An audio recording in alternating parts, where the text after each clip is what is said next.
So for our final online lecture, we're going to talk about the decline of the witchcraft trials. Because once we get into the end of the 17th century, Europe is quite a different place than the one that we first examined, the world in which the Malleus Maleficarum was written. Although there had been skepticism about witchcraft during the entirety of the witch craze, it wasn't until the middle of the 17th century that these ideas began to become more predominant within learned circles. We need to make a distinction between the decline of witchcraft beliefs versus the decline in the persecution and trials of accused witches. Beliefs about the power of witches remained at the popular level, and it was only the willingness of the authorities to persecute them that changed at first.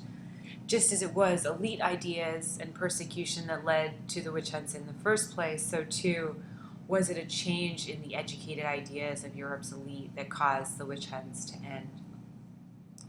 Perhaps somewhat ironically, it was the extreme cases like the one we examined at Loudun and Salem that helped to turn opinion about witchcraft trials around, especially amongst the elite intellectuals.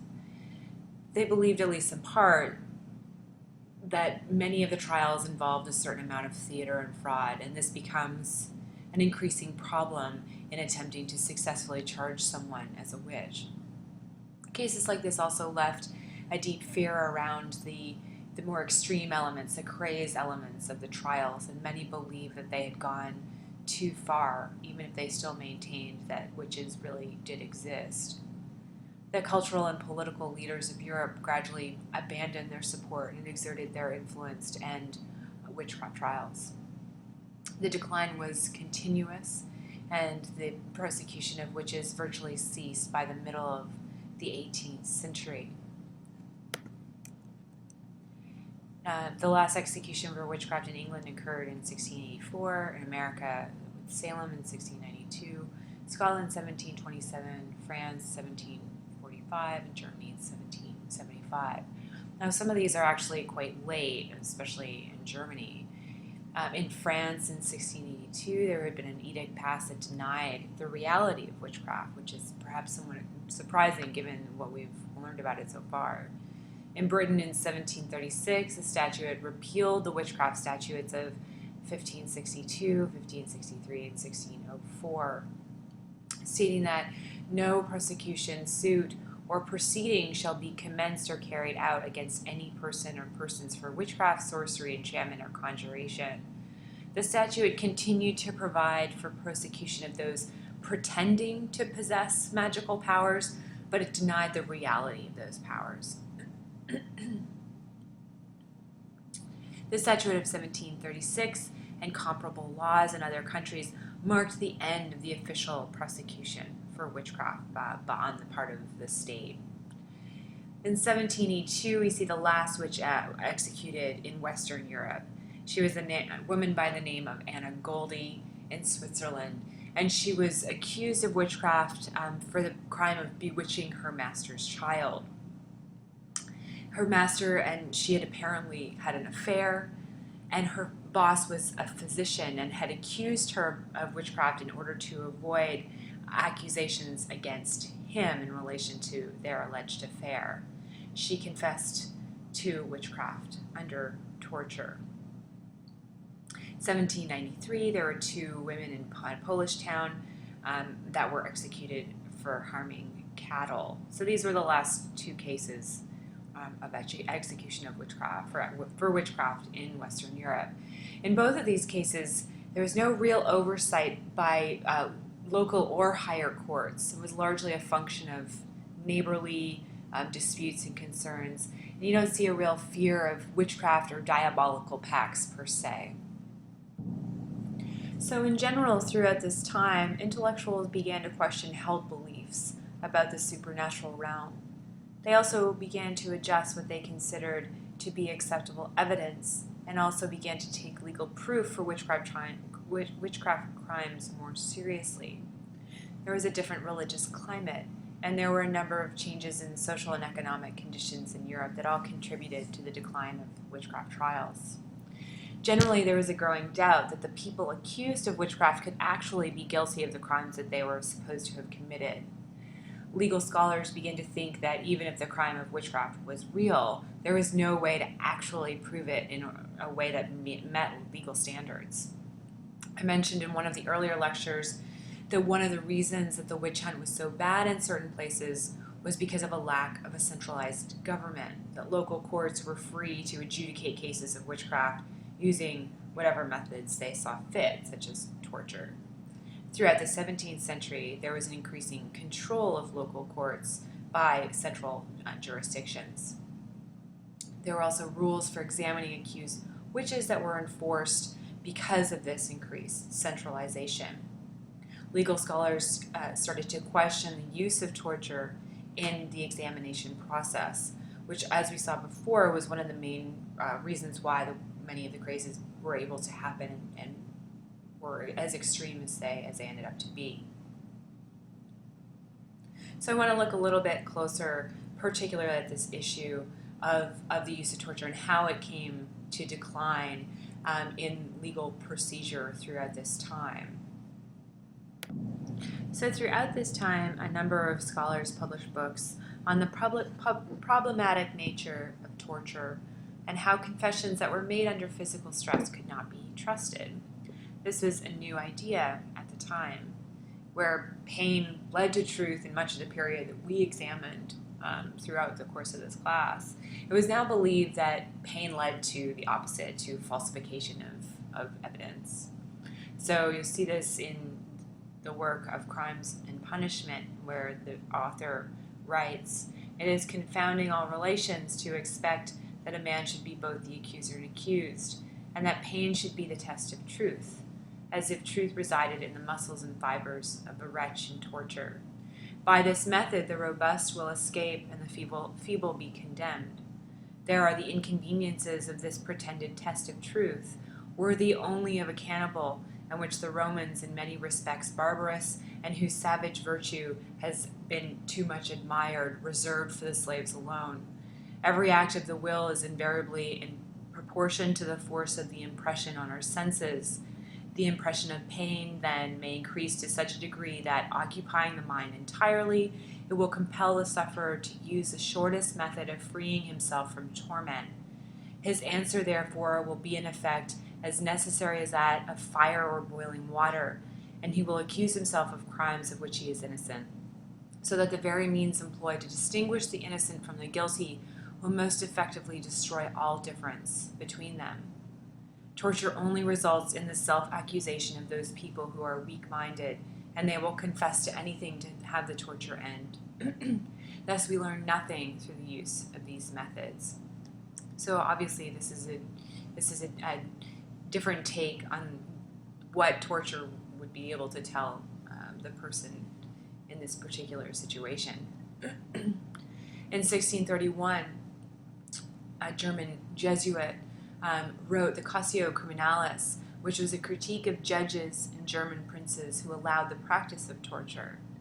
There was a growing body of literature like this that was in circulation, critiquing the using torture and examination of witches in particular. The Protestant writer Christian Thomasius wrote De Crimina Magii in 1701 and argued that torture was an unchristian means of exhorting the truth, that it was never used in Scripture, and that the tyrannical papacy used it to persecute their enemies under the pretext of heresy and witchcraft. So critiques of torture centered around confessional divides. So the barbarous Catholics used torture, but the civilized Protestants do not. You see torture being framed in this particular way. Scholars argued that torture should not be used simply because someone had a bad reputation in the community. They were also critical of torturing women, in particular, who were named by other confessing witches as their accomplices. As we have seen, this was one of the primary elements of trials, particularly in Germany, and one of the elements that turned individual trials into full-blown witch hunts. Intellectual men made the argument that mere denunciation by another accused witch should not justify the use of torture. Critics also argued against the claim that God would protect people from pain if they were actually innocent. They argued that if God would permit someone to be martyred on behalf of their faith, then it was possible that innocent people might be killed for witchcraft.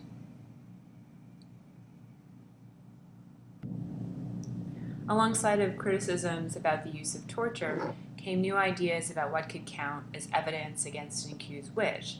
And throughout this period, we see an increasing number of acquittals. Judges were concerned that the confession of the accused witch was not enough to actually prove someone's guilt. And this, of course, was one of the key pieces of evidence used up until this time.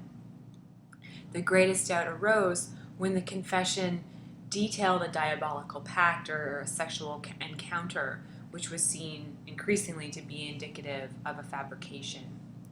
There was also a growing belief that events that were believed to have supernatural causes might actually be reasonably explained through natural causes, like the death of a child or the death of a cow.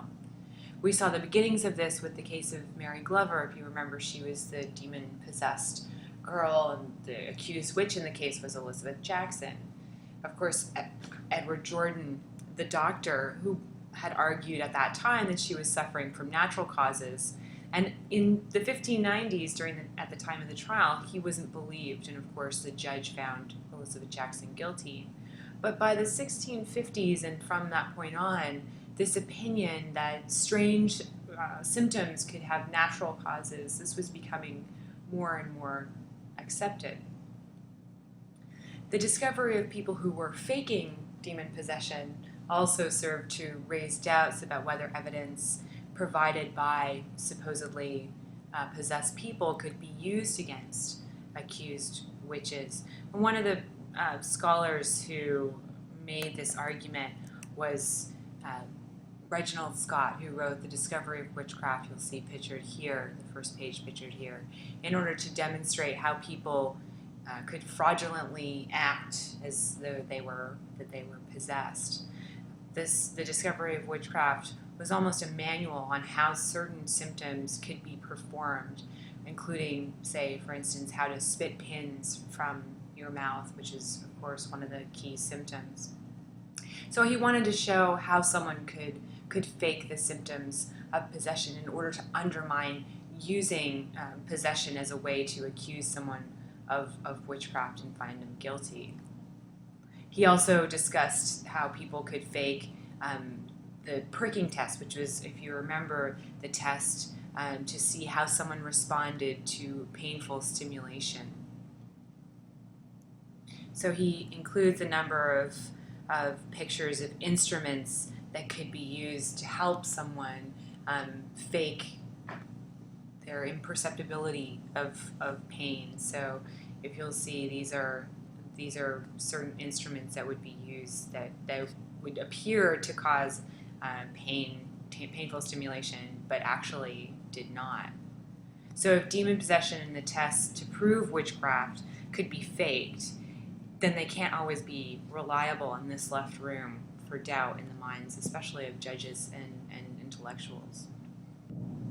So what's interesting about this book by Reginald Scott, it was actually published in the 1590s. So just to keep in mind that these more skeptical ideas were around from a fairly early time. They just weren't really accepted by the majority of people until about 100 years later or so.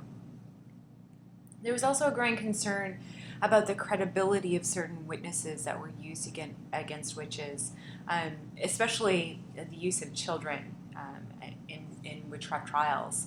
So from about the late 17th century on, children were excluded from testifying against accused witches. Many of the legal thinkers and jurists still believed that the crime of witchcraft was possible, and that if someone had been proven to be guilty, then they should be punished to the full extent of the law. However, they came to believe that it was almost impossible to actually prove that someone was really guilty. They did not necessarily deny the reality of witchcraft, and it's important to keep this in mind. However, a number of cultural, political, religious, intellectual changes occurred in the broader European landscape world that supported the decline of witchcraft trials and beliefs.